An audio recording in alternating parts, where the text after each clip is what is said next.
শিক্ষিত মানুষ, আপনার বাপ আপনার কত টাকা খরচ করলো, বলছে যে আমার ছেলে খুব মেধাবী। কি করেছে? ম্যাট্রিক পরীক্ষার সময় 4 জন শিক্ষক রেখেছে। কি করেছে? ইন্টার পাসের পরে বিশ্ববিদ্যালয়ে ভর্তি করবে, সেই জন্য সাবজেক্ট প্রতি 1টা করে শিক্ষক রেখেছে।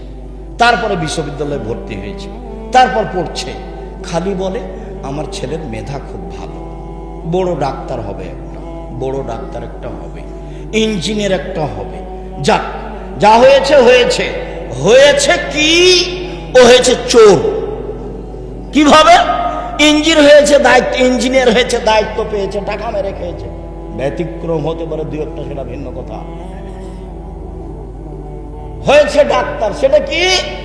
যেই টাকা দিয়েছে যে কোম্পানি, সেই কোম্পানির ওষুধ লিখেছে। কথা বোঝাতে পারিনি তো? টাকা আমার লস না, ওর বাপের লস, ওর বাপের লস। আর যে ছেলে খুব মেধাবী বলে বিদেশে আছে, বিদেশি সরকার তো তাকে অত বড় চাকরি দিবে না, তখন ওকে সুইপার যারা তাদের নেতা করেছে, ম্যানেজার করেছে, তার বেতন 4 লাখ টাকা। তখন দেখছে বাংলাদেশে গেলে কয় লাখ টাকা বেতন পাবো। সুইপার যারা তাদের নেতা হলে কি হবে? টাকা তো আছে। এ হলো খুব মেধার ফলাফল। আপনি চাঁপাইনবাবগঞ্জের দেখান আমার সামনে কাউকে। আর ছেলে মানুষ করবেন জাতির উদ্দেশ্যে। ছেলে মানুষ করবেন কার উদ্দেশ্যে? জাতির উদ্দেশ্যে, জাতির কল্যাণের জন্য। আমি মুসলিম চিরনবীর, মরণকে করি না ভয়, মরলে শহীদ বাঁচলে গাজী, আমার উভয় সমান, বাঁচাও যতটুকু মরাও ততটুকু, আমার উভয় সমান। এরকম ছেলে গড়ে তুলবেন। সেই বেদাত দেশে আছে, শিক্ষার নামে মিথ্যা শিক্ষা আছে, জাহেলি শিক্ষা আছে, এটা তুলে দিতে হবে। তার নাম ছেলে মানুষ করেছি। তার নাম কি করেছি? ছেলে মানুষ করেছি, পয়সা খরচ করেছি। চাঁপাইনবাবগঞ্জের মানুষ আমার ছেলের মেধা ভালো, আমার বাপের জমি জায়গা আছে, পয়সা খরচ করে ছেলে মানুষ করেছি, বাঘের মতো করে করেছি। কলম মজবুত, কথা মজবুত, মিডিয়া মজবুত। 2 দিন বাঁচতে এসে প্রতারণামূলক সম্মান নিয়ে বাঁচতে রাজি নয়, ফাঁকি দেওয়া সম্মান নিয়ে বাঁচতে রাজি নয়। ও বলল, ওমা তোমার আকাশ, ওমা তোমার বাতাস। ঠাকুর বলছে, ও কালিমা তোমার আকাশ, ও কালিমা তোমার বাতাস। আমার ছেলে বলে সকালে উঠে, ও কালিমা তোমার আকাশ, তোর বাপের আকাশ। এ তো হয় না। কিভাবে? ও তো মুসলমানের শত্রু, ও তো জাতির শত্রু, ও তো বিশ্ববিদ্যালয়ের শত্রু। ও কি করে সম্মানী হতে পারে? আরে যেদিন বাংলাদেশের, ভারতের, পাকিস্তানের মুসলমানেরা ইংরেজদের হাতে বেইজ্জত হয়, ফাঁসি হয় মুসলমানের, সেদিনও লন্ডনে মুচ পাকায়। ইতিহাস ভুলে গেলে হবে? ইতিহাস এই 71 সাল থেকে নয়, ইতিহাস 1947 14 আগস্টে অন্তত যেতে হবে, অন্তত। তাহলে বোঝা যাবে কিছু। শেরে বাংলা কিছুই করলো না। সম্মানিত দিনী ভাই বোন, কষ্ট হয়, সেজন্য মধ্যে কথা চলে এসেছে, আপনি মনে কিছু নেবেন। 1,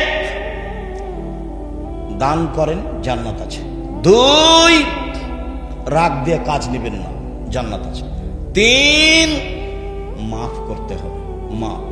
মামলা নেই, বিচার নেই, বিচার করব না, আমার ছেলেকে মেরেছে, মামলা করব না, যা হয়েছে হয়েছে, প্রতিশোধ নেই।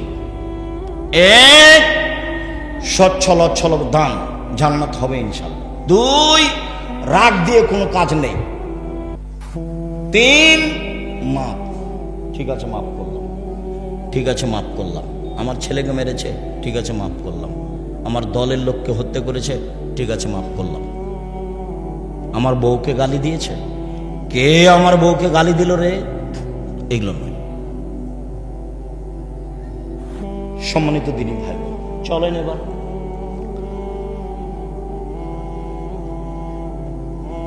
সদাচরণ দিয়ে জান্নাতুল ফেরদাউস পাওয়া যায়।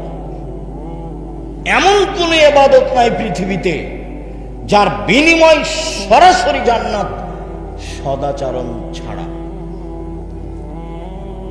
জান্নাতুল ফেরদাউস সবচেয়ে দামি জান্নাত।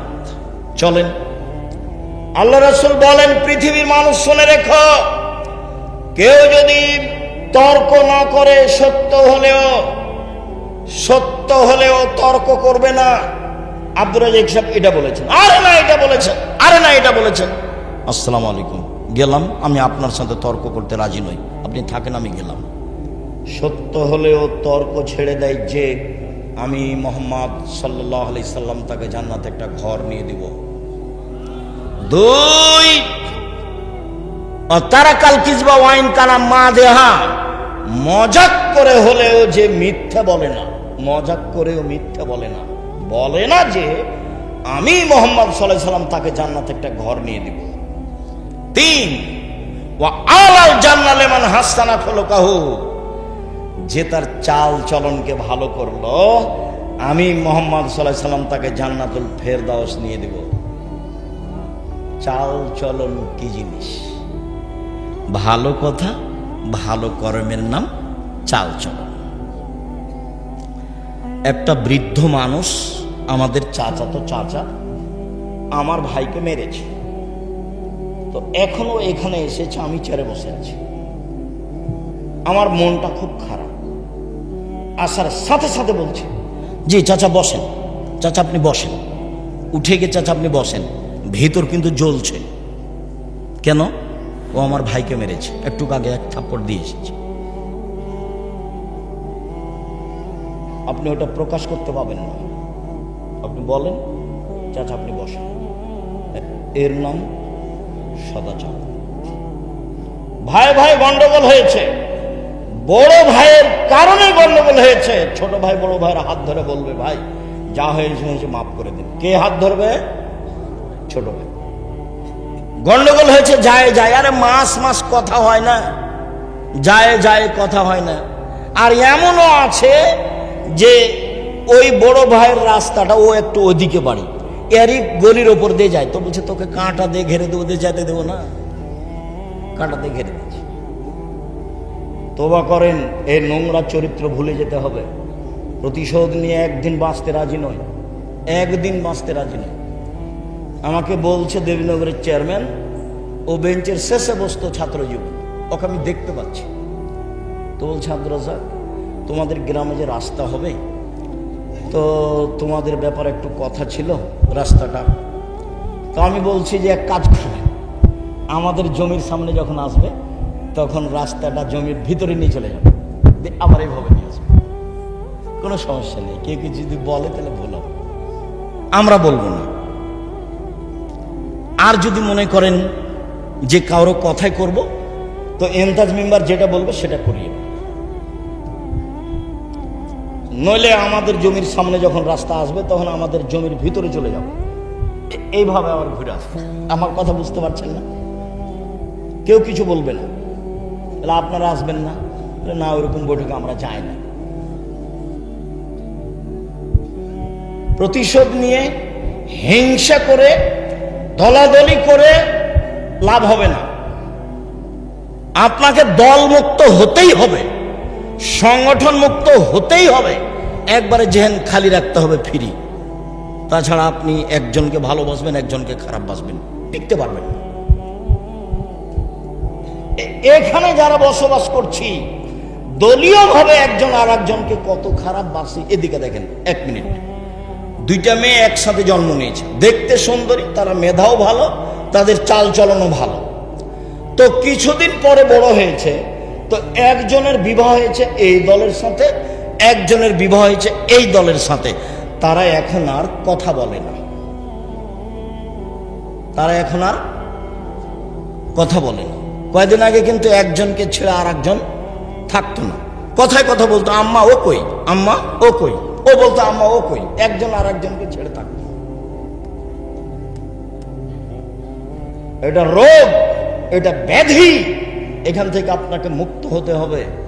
মানুষকে ভালো ভাসতে হবে, প্রতিবেশীর সাথে ভালো আচরণ করতে হবে, টিকা যাবে না।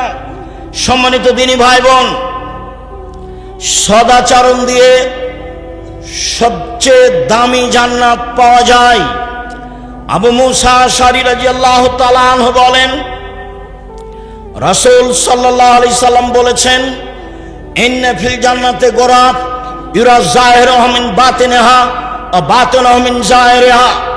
জান্নাতে কতগুলি দামি দামি ঘর আছে, উন্নত মানের পদার্থ দিয়ে তৈরি, যার ভিতর থেকে বাহির দেখা যায়, বাহির থেকে ভিতর দেখা যায়। সাহাবীগণ বললেন, আল্লাহর নবী, এত দামি ঘর কে পাবে? তখন আল্লাহ রাসূল বললেন, লেমান আলানাল কালামা, যার স্বভাব ভালো, আচরণ ভালো, সে পাবে।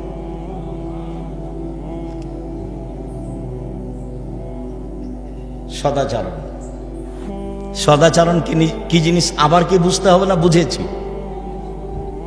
কোনোদিন প্রতিশোধ নেবেন না, কারো গালি দিবেন না। এই ছেলে তোমাকেই বলছে, পল্লী অঞ্চলে বাড়ি, ক্ষমতা দেখিয়ে, দলীয় দাপট দেখিয়ে বড় হয়েছে।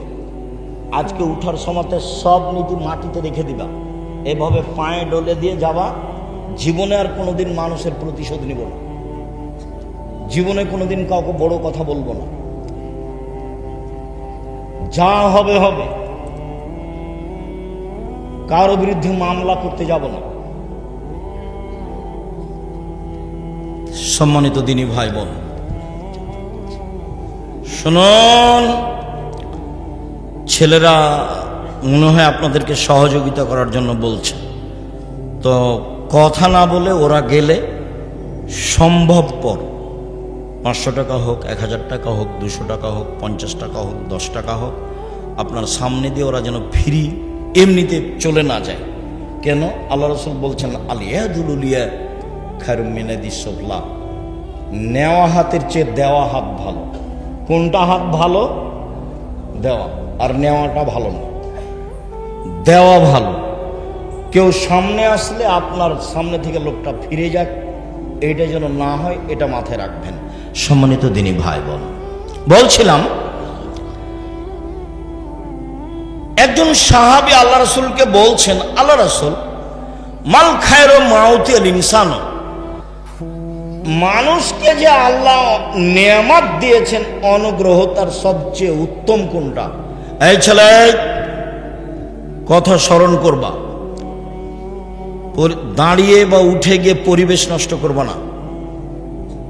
তোমার কিছু কষ্ট হলেও কিছুক্ষণ সময় বসে থাকবা, এমনভাবে বসে থাকবা পাখি যেন মনে করে তুমি পাথর, আমি তোমার জন্য এসেছি। আমার এই কথাটা খুব ভালোভাবে মনে রেখো। সম্মানিত দিনী ভাই বোন, হাত দুটি নিয়ামত কিভাবে বুঝবো? একটা হাত নেই যার, তাকে বলেন কিভাবে পানি খরচ করে, কিভাবে লুঙ্গি পরে, তাহলে তো বুঝবো। পা দুটি নিয়ামত, এটা কিভাবে বুঝবো? এক পা নেই যার, তাকে জিজ্ঞাসা করেন কিভাবে পায়খানা করে, কিভাবে পানি খরচ করে, কিভাবে চলে, তাহলে বুঝতে পারবো পা দুটি নিয়ামত। তো আল্লাহ রাসূলকে জিজ্ঞাসা করা হলো সবচেয়ে দামি নিয়ামত কোনটা? তখন রাসূল সাল্লাল্লাহু আলাইহি ওয়াসাল্লাম উত্তরে বললেন, আল খুলুকুল হাসান, ভালো আচরণ। বুঝাতে পারলাম না মনে হয়? সবচেয়ে বড় নিয়ামত কোনটা? উত্তম চরিত্র, ভালো আচরণ। নওয়াস ইবনে সামান রাদিয়াল্লাহু তাআলা আনহু বলেন, একদা আমি রাসূলকে জিজ্ঞাসা করলাম, আল্লাহ রাসূল, মাল বিররু ওয়াল ইসমু, বলেন তো একটু পাপ কি জিনিস, নেকি কি জিনিস? এই ছেলে, বসো। যারা শুধু মাঠে যাচ্ছে তারাই যাবে, তোমার পাশে যাবে, সম্ভব হলে সহযোগিতা করবে, নাহলে চুপ থাকবে। তবে আপনাদের অনুরোধ জানাচ্ছি, অংশগ্রহণ সবাই করবেন, কম হোক আর বেশি হোক। আপনি বঞ্চিত হন, এটা আমি চাই না। বলছিলাম, আল্লাহ রাসূল বলেন তো পাপ কি জিনিস আর নেকি কি জিনিস? প্রশ্ন মনে থাকবে? একজন সাহাবী বলছেন, কাকে বলছেন? আল্লাহ রাসূল সাল্লাল্লাহু আলাইহি ওয়াসাল্লামকে। এখন আল্লাহ রাসূল বলছেন, আল বিররু হুসনুল খুলুক, নেকি হলো সদাচরণ। কেন বলবেন যে নেকি হলো তাহাজ্জুদ? নেকি হলো কি? তাহাজ্জুদ। এই কথা বলবেন। নেকি হলো হজ, নেকি হলো কোরআন তেলাওয়াত। এই না বলে উত্তরে কি বললেন? নেকি হলো সদাচরণ। মনে রাখতে হবে, আপনি আমার দিনী বোন, ভাবির কাছে প্রতিশোধ নেবেন না, ভাবির সাথে কাজে থাকবেন। যদি ভাবির সাথে কাজে না থাকেন, যা পারে তা করুক গা। তা আপনি যখন শ্বশুর বাড়ি যাবেন তখন আপনার ননদেরা সাথে থাকবেন। কাজেই ভাবির সাথে কাজে থাকবেন। চাচি, নানি, দাদা, দাদি, খালা, ফুফু যারা আছে, কোনো মহিলার সামনে জোর করে মুখ খুলবেন না। ঝগড়া তো বহুদূরের কথা। গ্রামের মহিলারা যখন ঝগড়া লাগে তখন সবচেয়ে জয়ী কে? যে সবচেয়ে বেফাস কথা বলতে পারে। যখন ঝগড়া থেমে যায় তখন বলেছি, মনটা ঠান্ডা করে বলেছি। তো এটার ফল কি হয়েছে? এটার ফল ওর সিম গাছটা কি ফিরে এসেছে? সিম গাছটা কেটে দিয়েছে ছাগলে, সেই জন্য ঝগড়া। তো এত কিছু বললো, তারপর কি সিম গাছ ফিরে এসেছে? আসেনি তো। আপনার চাল চলনটা মনে থাকলো, মানুষের কাছে থেকে গেল। দেখছেন হয়তোবা 2002 সালের ঘটনা, জায়গির গ্রামের। কতদিন পরে আমি দিনের মতো আমার মনে আছে, দিনের মতো। কিভাবে আমি স্টেজ থেকে নেমেছি, কিভাবে আমি যাচ্ছি, কিভাবে ঢেলগুলো ইটগুলো আসছে, সেটা আমি দেখতে পাচ্ছি। মানুষের চাল চলন মানুষের সাথে থেকে যায়। এই কথার অর্থ এই নয় যে এটা বলে আপনাকে আমি খাটো করছি, এটা নিয়ে আমি মাথা ব্যথা নেই। তবে আমি আমার দৃঢ় বিশ্বাস, সেই দিন আমি কোনো ভুল কথার কারণে এই ঘটনা ঘটেছে এটা আমি বলিনি, কোনো দিন নয়। মানুষ ভুলের ঊর্ধ্বে নয়, সেটা ভিন্ন কথা। সম্মানিত দিনী ভাই বোন, সদাচরণ এক অবাক আচরণ। একটা দিয়ে দুইটা নেকি হয়, দুইটা বড় বড় নেকি। আয়েশা রাদিয়াল্লাহু তাআলা আনহা বলেন, ইন্নামাল মুমিন ইয়াজদু বিহুসনি খুলুকিহি দারাজাতান সাইমুল কায়েম। তাহাজ্জুদ সদাচরণে কয়টা বড় বড় নেকি হয়? দুইটা, পরে আসছে তিনটা। এক, নিয়মিত তাহাজ্জুদ পড়লে যত নেকি হয়, সদাচরণে তত নেকি হয়। দুই, নিয়মিত নফল সিয়াম রোজা থাকলে। আগামীকাল সিয়াম থাকবেন না, রোজা থাকবেন না? চুপ হয়ে গেলেন যে ভাইজান, চুপ হয়ে গেলেন যে। বৃহস্পতিবার অভ্যাসী হন, মরলে শ্বাস বন্ধ, কেউ আপনার সাথ দেবে না। আপনি ভুল বুঝিয়েন না। আল্লাহ নবী বৃহস্পতিবার, সোমবার সিয়াম থাকতেন কেন বলেন তো? রিপোর্টটা সিয়াম অবস্থায় দেখানোর জন্য। দেখো দেখো আমার রিপোর্ট দেখো, আমি সিয়াম আছি, এ নাও রিপোর্ট দেখো। তা আমি আপনি পারি না কেন? আমার দিনী বোনেরা যারা, আপনারাও চেষ্টা করেন, বৃহস্পতিবার সোমবার সিয়াম থাকেন, সদাচরণের অধিকারী হন। নিয়মিত তাহাজ্জুদ পড়ে যত নেকি হয়, নিয়মিত নফল সিয়াম রোজা থেকে যত নেকি হয়, দুটা মিলে যত নেকি হয়। মায়ের সাথে, চাচির সাথে, খালা ফুপুর সাথে, প্রতিবেশী মহিলার সাথে ভালো আচরণ করলে তত নেকি হয়। এবার তিনটে। রাসূল সাল্লাল্লাহু আলাইহি ওয়াসাল্লাম বলেন, আস-সাইয়াল আলাইহিল মালাল মাসাকিন।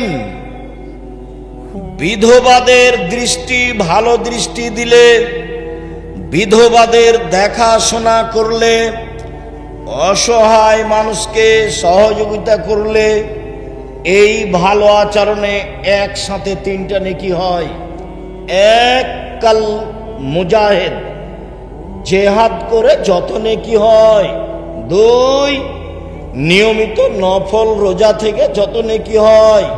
তিন, নিয়মিত তাহাজ্জুদ পড়ে যত নেকি হয়। তিনটা মিলে যত নেকি হয়, সদাচরণে তত নেকি হয়। সদাচরণ কি জিনিস? সদাচরণ লোকে বলে লোকটা খুব ভালো, এই হলো সদাচরণ। লোকে বলে লোকটার চাল চলন খুব ভালো, তোমরা দেখেছো? কোনোদিন তাকে ঝগড়া করতে দেখেছো? কারো বদনাম করতে দেখেছো? যখন বদনাম হয় তখন উঠে চলে যায়। বলেন না আপনারা, বলেন না মানুষ? এর নাম সদাচরণ। আর খারাপ আচরণ তো বলা লাগবে না। তোমাদের মধ্যে অনেক ছেলে আছে যার মুখখান খুব খারাপ। আর আপনারা যারা আছেন, আপনার বউকে জিজ্ঞাসা করলে আপনার বউ বলবে যে ওর মুখের কারণে আর মুখখান দেখতে আমাকে ঘৃণা লাগে, আমাকে ভালো করে কথাই বলে না, চাঁপাইনবাবগঞ্জের ভাষাতে কি কি করে গালি দেন, ছি ছি।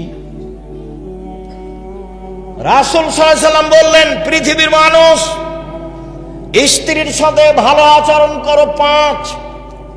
1, যেমনের খাও সেমানের খাওয়াবা। 2, যেমনের কাপড় পরো সেমানের পরাবা। 3, বউকে কটু কথা বলবা না। চাঁপাইনবাবগঞ্জের ভাষায় গালি তো বহু দূরের কথা, এটা খুব ঘিনঘিনা গালি। কটু কথা বলবা না। 4, মুখের ওপরে মারো না। 5, নিজের বাড়ি ছাড়া স্ত্রীকে কোথাও থাকতে দিও না, যেতে দিও না। বিবাহের বাড়িতে যাওয়া হবে না। শ্বশুর বাড়ি গেলে সাথে থাকতে হবে। সময় একদিন সকালে যাওয়া, বিকালে বউ নিয়ে চলে আসবা। শাশুড়ি বলবে 2 দিন থাক বাবা, 2 দিন থাক বাবা, ঠিক আছে আম্মা আর একবার আসবো। 3 দিনের বেশি খেলে খাওয়া খরচ দিয়ে দিতে হবে, এটাই ঠিক। যে যাই বলুক, আল্লাহর নবী বলেছেন ভালো মেহমানি 1 দিন, আর নিয়ম মতো 3 দিন। 3 দিনের পরে যা হবে ফাইহা সাদকা, সেটা হলো সাদাকা। অতএব খরচ দিয়ে দিতে হবে। চাঁপাইনবাবগঞ্জের লাহিরি খাওয়া বাতিল না, লাহিরি নাকি বলে ভাই? লাহিরি না, না, মায়ের বাড়িতে থাকে ওটার নাম লাহের। লাহের লাহের লাহের খাওয়া বাতিল। 1 মাস 2 মাস 6 মাস এগুলো হবে না, এগুলো হবে না। সম্মানিত দিনী ভাই বোন, বলছিলাম আবু হুরায়রা রাদিয়াল্লাহু তাআলা আনহু বলেন, একদা আল্লাহর নবী বললেন, আল্লাহ তাআলা বলেন, আদমের ছেলে মেয়ে শোনো, সদাচরণ রহমান থেকে বের করা হয়েছে। সদাচরণ নির্গত হয়েছে রহমান শব্দ থেকে। আল্লাহ তাআলা বলেন, এই সদাচরণ মান ওয়াসালাকে ওয়াসালতুহু, তোমাকে যে নিবে আমি আল্লাহ তাকে নিব। এই সদাচরণ অমান কাতাকে কাতাতহু, তোমাকে যে ছেড়ে দিবে আমি আল্লাহ তাকে ছেড়ে দিব। যার সদাচরণ নেই তার আল্লাহ নেই। আব্দুর রাজ্জাক সাহেব, আমাদের গ্রামে একটা ছেলে আছে, দুনিয়ার বকাঠে, সারাদিন ঝগড়াঝাঁটি করে, দল করে বেড়ায়, কাউকে মানে না। তো ও যে খেতে পায়, তো হিন্দু যে খেতে পায়, এইটা আল্লাহ দেখেন না। যদি আপনার ভালো আচরণ না থাকে তাহলে আপনার উপরে আল্লাহর একটা বিশেষ রহমত থাকবে না, এ কথাই ঠিক। হাদিস বুখারী মুসলিম। আম গাছে জাম ধরে না, ধরে যেতে পারে। অমাবস্যার রাতে চাঁদ উঠে না, উঠে যেতে পারে। সুঁয়ের ছিদ্র দিয়ে লাঙ্গলের ফাল ঢোকে না, ঢোকে যেতে পারে। সুঁয়ের ছিদ্র দিয়ে লাঙ্গলের ফাল ঢোকে যেতে পারে। আম গাছে জাম ধরে যেতে পারে। অমাবস্যার রাতে চাঁদ উঠে যেতে পারে। এইগুলো ঘটে যেতে পারে। আমি যে কথা বলছি এতে সন্দেহ আছে বলে কিয়ামত পর্যন্ত চেষ্টা করলে সরিষা ঢোকানো যাবে না। যা বলছি তাই থাকবে, তার নাম বুখারী মুসলিম। আল্লাহ বলছেন, সদাচরণ তোমাকে যে নিবে আমি আল্লাহ তাকে নিব। সদাচরণ তোমাকে যে ছেড়ে দিবে আমি তাকে ছেড়ে দিব। আয়েশা রাদিয়াল্লাহু তাআলা আনহা বলেন, ও রাহিমা মুআল্লাকাতুন বিল আরশে, সদাচরণ এইভাবে আল্লাহর আরশ ধরে ঝুলন্ত অবস্থায় বলে। সদাচরণের একটা রূপরেখা আছে। আল্লাহর আরশ ধরে ঝুলন্ত অবস্থায় বলছে, পৃথিবীর মানুষ শোনো, আমি সদাচরণ বলছি। মান ওয়াসালানি ওয়াসালাহুল্লাহ, আমাকে যে নিবে আল্লাহ তাকে নিবেন, ওমান কাতানি কাতাহুল্লাহ, আমাকে যে ছেড়ে দিবে আল্লাহ তাকে ছেড়ে দিবেন। হাদিস বুখারী মুসলিম। বোঝা যায় কি প্রতিশোধ নিবেন না জীবনে, আজকের পরে একবারে নিজে নিজে তওবা করে উঠতে হবে। প্রতিশোধ নেই, কারোর সাথে ঝগড়া বিবাদ নেই, নিজে উপার্জন করি খাই, পৈতৃক সম্পত্তি ভাগে পেয়েছি খাই। চেয়ারম্যান মেম্বার তো আর জানে না, দায়িত্বশীল হেড মাস্টার হেডমাস্টার তো আর জানে না এটা কত কঠিন কথা, কত কঠিন ব্যাপার। এই ছেলে দায়িত্বশীল যদি একটা টিন চুরি করে থাকে, কিয়ামতের মাঠে যদি টিনটা মাথায় করে একদিন হাঁটে তাহলে কতদিন হলো? 50,000 বছর। যদি 3 দিন হাঁটে তাহলে কতদিন হলো? 1.5 লক্ষ বছর। সেটা কতদিন কে জানে? তো দায়িত্বশীল যদি জানতো এত ঠেলা, তাহলে বলতো আসসালামু আলাইকুম জনগণ, আমি গেলাম, আমার বাপের 10 শতক জমি আছে কানসাট বাজারের পাশে, বেগুন চাষ করে খাবো, আসসালামু আলাইকুম। আর বিচারের মাঠে যখন বিচার হবে তখন আল্লাহ নবী বলছেন, বুখারী মুসলিমের হাদিস, ওর সামনের চুলটা ধ্রুব তারার সাথে বেঁধে দেওয়া হবে, ও ঝুলবে আর বলবে কিয়ামত পর্যন্ত এইভাবে আমার ঝুলে থাকা ভালো ছিল একজনের দায়িত্ব পালন করার চেয়ে। আল্লাহ রাসূল বলছেন, পৃথিবীর মানুষ শোনো, দায়িত্ব মিঠা লাগে বটে, দায়িত্ব বুঝাতে তিতা লাগে বটে। মা যখন বাচ্চাকে দুধ খাওয়ায় প্রথমে, তখন বাচ্চাকে দুধ খাওয়াতে ভালো লাগে, যদি না খায় তাহলে স্তনে দুধ বেশি হয়ে গেলে টন টন করে মা কষ্ট পায়।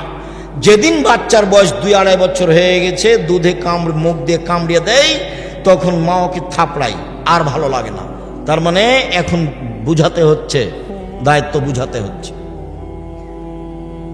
মাকে 2-3 বছর পরে দুধ খাওয়াতে তিতা লাগে, যেমন দায়িত্ব বিচারের মাঠে বুঝাতে তিতা লাগবে তেমন। আবু যার গেফারি বলছেন, আল্লাহর নবী আমাকে এলাকার নেতা করে দেন। আল্লাহ নবী বলছেন, আবু যার তুমি করেছো কি? তুমি দুর্বল মানুষ, নেতৃত্ব দিবে উমর। 15-20 হয় না কোনোদিন, 20 কোনোদিন 15-20 হয় না, তার নাম উমর। দায়িত্ব পালন না করতে পারলে চলে আসেন, জমি চাষ করে খাবো, কলা বিক্রি করে খাবো, চকলেট বিক্রি করে খাবো। আমি বলিনি চকলেট বিক্রি করতে হবে, আমি বলেছি চকলেট বিক্রি মানে সবচেয়ে কম পয়সার ব্যবসা। এই ছেলে, চকলেট বিক্রি মানে তুমি কি বুঝেছো?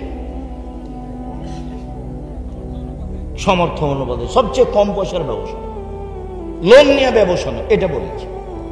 শ্বশুরের কাছে যৌতুক নিতে হবে, যৌতুক ফেরত দিতে হবে, যৌতুক ফেরত দিতেই হবে। কম পয়সার ব্যবসা করব। সম্মানিত দিনী ভাই বোন, একটু এই ছেলে শোনো, দিনী বোনেরা শোনেন, স্বামীর সাথে পরামর্শ করে সংসার করবেন। আপনাকে বলছি, স্ত্রীর সাথে পরামর্শ করে সংসার করবেন। হোমসি খেলি তাকে উপেক্ষা করে, তাকে গালি দিয়ে সংসারের খবর তাকে না বলে সংসার করবেন না। শুনুন সম্মানিত দিনী ভাই বোন,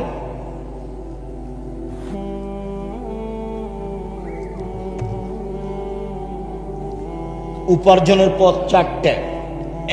1, দিন মজুরি, কিষান কামলা পাট দেওয়া, সন্ধ্যায় টাকা শেষ। 2, চাকরি, চাঁপাইনবাবগঞ্জের লোক কম করে, বেতন শেষ হবে 25 তারিখে, সাধারণত 2-1 পার হতে পারে, 5 দিন ধার কর্য করে চলে। 3, জমি চাষ, আম চাষ, সমান সমান কিছু সুবিধা বা নেই। 4, ব্যবসা। তখন আল্লাহর নবী বললেন, আত্তাজের আসাদিকাল আমিন ইয়াকুনু ইয়াউমাল কিয়ামা সিদ্দিক ওয়া শুহাদাল আম্বিয়া। বিশ্বস্ত সত্যবাদী ব্যবসায়ীরা বিচারের মাঠে নবীগণের সাথে থাকবেন, সিদ্দিক শহীদাদের সাথে থাকবেন। তাহাজ্জুদ পড়ে সাথে থাকা যায় না, হজ করে রাসূলের সাথে থাকা যায় না। আর একটা পথ আছে রাসূলের সাথে থাকা, দুইটা বেটির লালন পালন, দুইটা মেয়ে, বাপে লালন পালন করলো, জান্নাতে যাবে এই বাপ, রাসূলের সাথে থাকবে। তখন বললেন যে ওই বাপ আর আমি জান্নাতে এভাবে থাকবো। ফাজাম্মা আলোস্তা সাবাবা, তর্জনীয় মধ্যমাকে জমা করে নিলেন। পৃথিবীর মানুষ শোনো, কেউ যদি দুইটা মেয়ের লালন পালন করে, তাহলে আমি মুহাম্মদ সাল্লাল্লাহু আলাইহি ওয়াসাল্লাম আর সেই বাপ একসাথে জান্নাতে এভাবে থাকবো।